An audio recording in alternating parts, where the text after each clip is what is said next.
کہ ہمارے کشن گنج کے ایک عالم دین جو مختلف پروگراموں میں قرآن پاک کے قاری کی حیثیت سے، قاری قرآن کی حیثیت سے، اور اسی طریقے سے نعت خواں اور نظم خواں کی حیثیت سے علاقے کے مختلف جلسوں میں اور پروگراموں میں اور اسی کے ساتھ ساتھ ملک کے دوسرے حصوں میں جاتے رہتے ہیں. میری مراد جناب حضرت مولانا قاری ابو ریحان ندوی صاحب سے ہے، جو امام ہے پانی باغ مسجد کشن گنج کے، کہ وہ تشریف لائیں اور قرآن پاک کی تلاوت فرمائیں. أعوذ بالله من الشيطان الرجيم. بسم الله الرحمن الرحيم.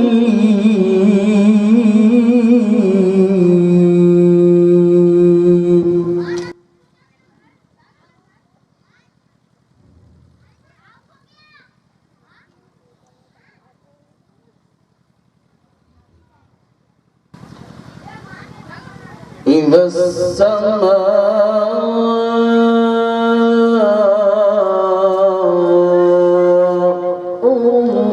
انفطرت وإذا الكواكب انتثرت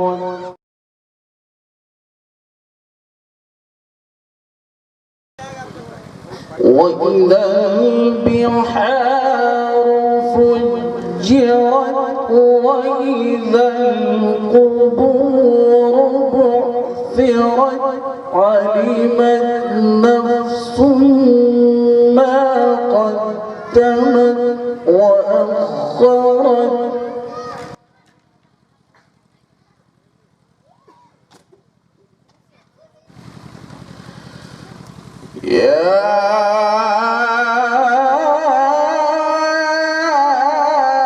أيها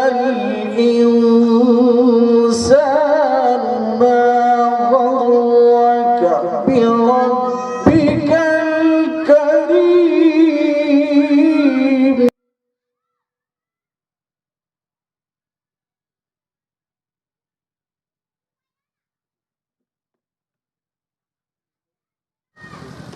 يا أيها الإنسان ما غرك بربك الكريم الذي خلقك فسواك فعدلك.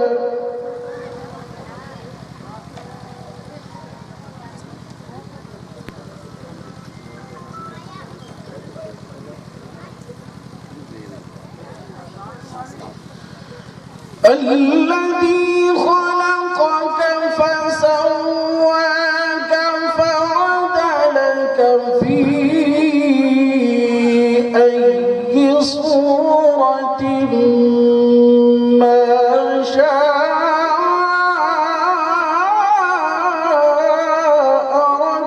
ركبك.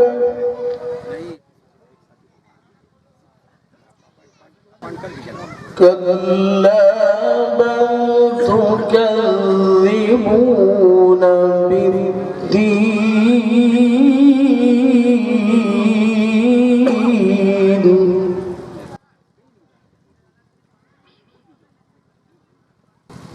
وإن عليكم لحافظين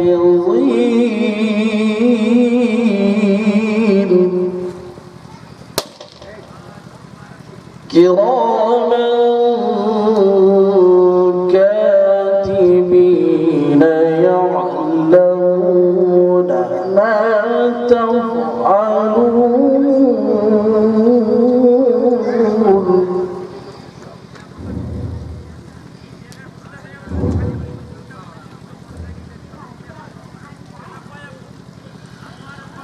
كلا بل تكذبون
माशाअल्लाह, बहुत खूब। يصلونها يوم الدين وما هم عنها بغائبين.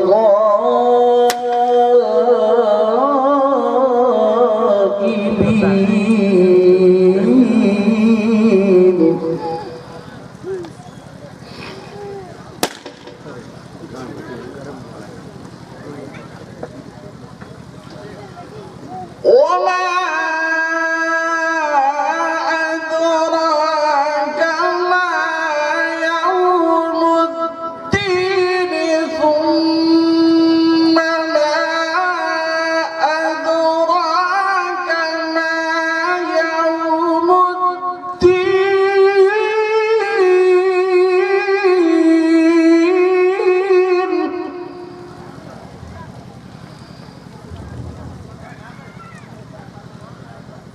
يوم لا تملك نفس لنفس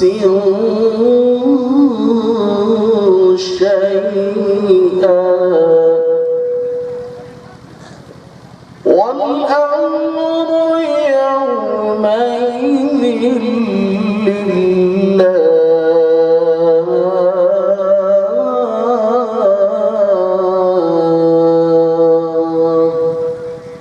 صدق الله العظيم. जज़ाकल्लाह। ये थे हमारे साथी कारी रेहान नदवी साहब जो तिलावत कर रहे थे। हम में से कुछ लोग शायद कुरान पाक की आयत की गई सूरत का तर्जुमा ना समझ पाए हों, इसीलिए हम लोग चाहते हैं कि जामिया इस्लामिया किशनगंज का एक तालिब इल्म इस सूरत की तिलावत पेश करे। मैं दावत दूंगा जुन्नून अशरफ को कि वो कुरान पाक की सूरत का तर्जुमा पेश करे। सूरह इंफितार, सूरह नंबर 82, आयत नंबर 1 से 19 तक। अल्लाह की पनाह लेता हूँ मैं शैतान मरदूद से। अल्लाह के नाम से शुरू करता हूँ जो बड़ा मेहरबान बहुत रहम करने वाला है। जब आसमान चिर जाएगा और जब सितारे झड़ पड़ेंगे और जब समुंदरों को उबाल दिया जाएगा और जब कब्रें उखाड़ दी जाएंगी, उस वक्त हर शख्स को पता चल जाएगा कि उसने क्या आगे भेजा और क्या पीछे छोड़ा। ऐ इंसान, तुझे किस चीज़ ने अपने परवरदिगार के मामले में धोखा दिया? जो बड़ा करम वाला है, जिसने तुझे पैदा किया, फिर तुझे ठीक ठीक बनाया, फिर तेरे अंदर इत्तेदाल पैदा किया। जिस सूरत में चाहा उसने तुझे जोड़कर तैयार किया। हरगिज़ ऐसा नहीं होना चाहिए, लेकिन तुम जज़ा व सज़ा को झुठलाते हो, हालांकि तुम पर कुछ निगरां फरिश्ते मुकर्रर हैं। और मुअज़्ज़ज़ लिखने वाले जो तुम्हारे सारे कामों को जानते हैं, यकीन रखो कि नेक लोग यकीनन नियामतों में होंगे और बदकार लोग जरूर दोज़ख में होंगे। वो उसमें जज़ा व सज़ा के दिन दाखिल होंगे और वो उससे गायब नहीं हो सकते। और तुम्हें क्या पता कि जज़ा व सज़ा का दिन क्या है? हाँ, तुम्हें क्या पता कि जज़ा व सज़ा का दिन क्या है? ये वो दिन होगा जिसमें किसी दूसरे के लिए कुछ करना किसी के बस में नहीं होगा और तमाम तर हुक्म उस दिन अल्लाह ही का होगा। अस्सलाम।